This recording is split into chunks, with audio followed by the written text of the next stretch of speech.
What do you think's going to happen at the end of Doomsday? I have my theories. I have my theories because do I still have it? I thought I have Secret Wars somewhere. I don't know whether I borrowed it to someone. I might have borrowed it to James. I don't know. Well, I have the Secret Wars comic.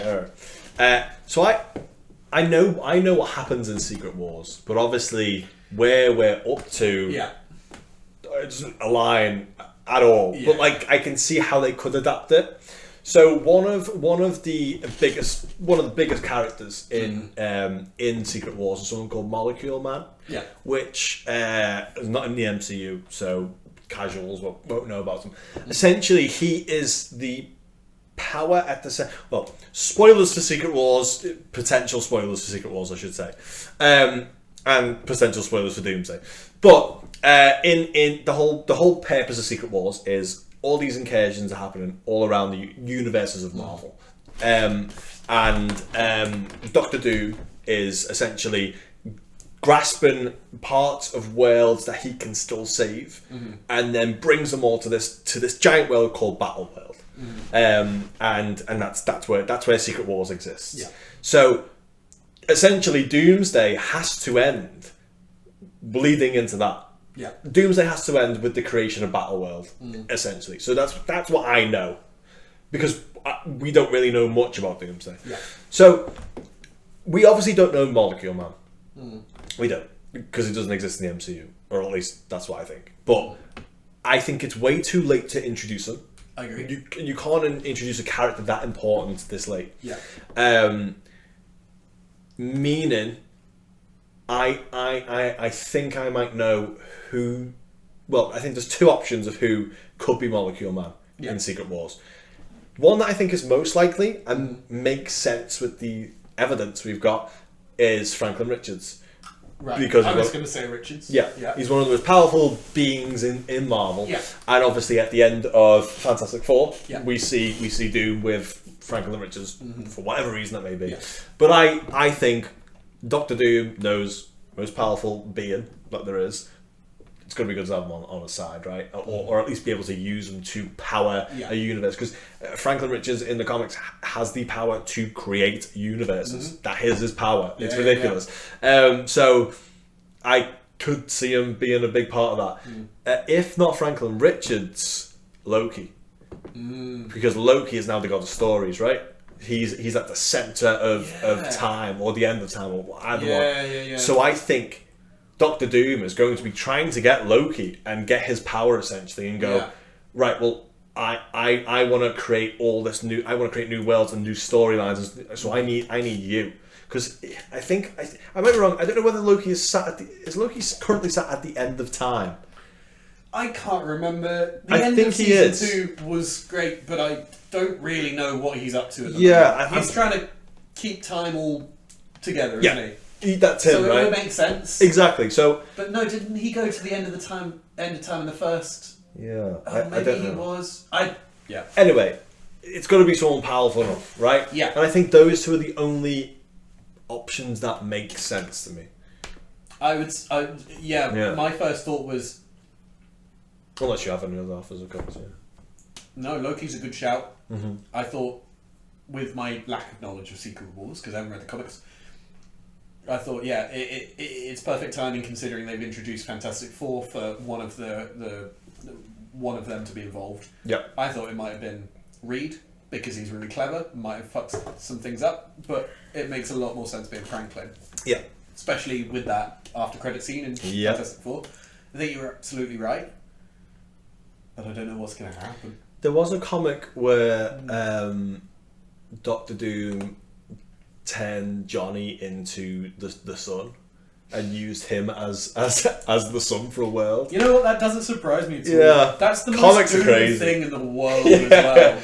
I think it's along them storylines. I haven't read that comic in a long time, but Doom's cool.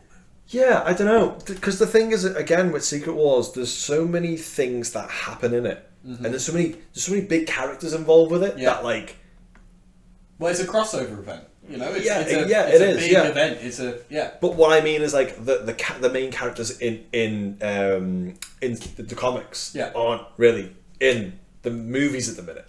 Yes. You know, so although Secret Wars might follow the same formula, it can't be a carbon copy, which it never is. It never is anyway. Yeah, like Civil War. Yeah. Civil War's completely different in the comics to what it is. It's them revealing their identities, isn't it? Yeah, exactly. Yeah, and for example, like Spider-Man, he's on Cap's side, and Captain America dies. He dies. Yeah. So comics are weird, man. Yeah, I think that's something that we should think about, is that realistically, our Secret Wars understanding from comics is not going to translate 90% to the film, but that 10%, I think, absolutely will. Yeah. But that 10% might be just it's either going to be the 10% that matters, you know, where they've like really understood Secret Wars and they've adapted it with what they have, or it's going to be the 10% of, oh yeah, I remember seeing that in Secret Wars, and it'll just be aesthetics. Yeah. It'll look like Secret Wars, but it won't get it. Yeah. Those are the two options. We'll find out. I guess we'll find out, yeah. I guess we'll see. I hope they really understand the source material. Yeah, I'm really intrigued with one part of how they're going to adapt. There's a group called the Thor Corps, right? Yeah. Where it's just a bunch of Thors. Yeah. What is it? Throg? Yeah. Throg and Beta Ray Bill. Yes. Beta Ray Bill is one of the most powerful characters that, if you don't know about Beta Ray Bill, I hope you're going to find out, because he's insane. His Stormbreaker is crazy. Like it's got like a mallet one side, and then like it's sick. But I don't want Jane Foster Thor back. I don't want that. No. That bored me. It was unnecessary. We didn't need that. I forget that it happened half the time. And I can't think of any other Thor variants that we've met. So we've met Loki variants. We haven't met Thor. Yeah, we've met Loki variants. There was a deleted scene I saw actually from the Loki series. Have you saw it? I don't think I did it. Scene? No. They had a scene with Throg. Did they? And they cut it, and Chris Hemsworth voiced it. Oh. Yeah, they cut that scene, and it's a really good scene. It's so funny, and it's so funny like seeing it and hearing Chris Hemsworth's voice, voicing this little frog version of Thor. It's so funny.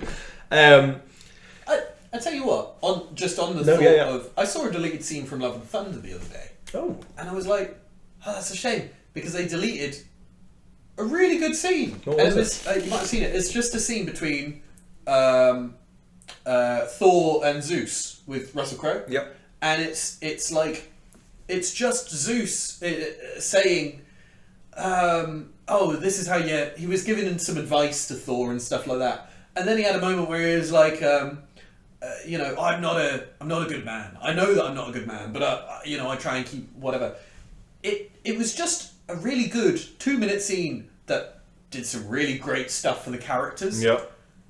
And like all the comments I agree with, that were all just like, if they added even just this scene, it would have made the characters so much more interesting. But we've just got like 2 bits of Zeus. It's really interesting. Yeah, I cannot remember almost anything from Love and Thunder though. I'm jealous. I forget that I watched it sometimes. Yeah, it's awful. Yeah, that's a shame. Well, it's what happens when suddenly everything becomes the same style as Ragnarok. Mm-hmm. I liked Ragnarok when it was a one-off. Yeah, but when everything became the Taika Waititi comedy style, it became a lot. I agree, but I mean, I'm ambitious for Doomsday. I think it'll either hit or miss. Yeah, you know, it's going to be spectacular. It's going to be spectacular, either as a spectacular demonstration of Marvel still knowing what makes them still having the source, or it's going to be a spectacular downfall of what I assume to be probably the biggest film of the year. Yeah, probably. Yeah. I mean, I can't think of anything that's hyped the same amount. Well, the only other thing is June 3 is coming out. Is that this year? On the exact same day as Doomsday. They're calling it not. Doomsday. Thing. They're not doing like a Barbenheimer thing again. Yeah. Ah. Yeah. I don't like that. I know.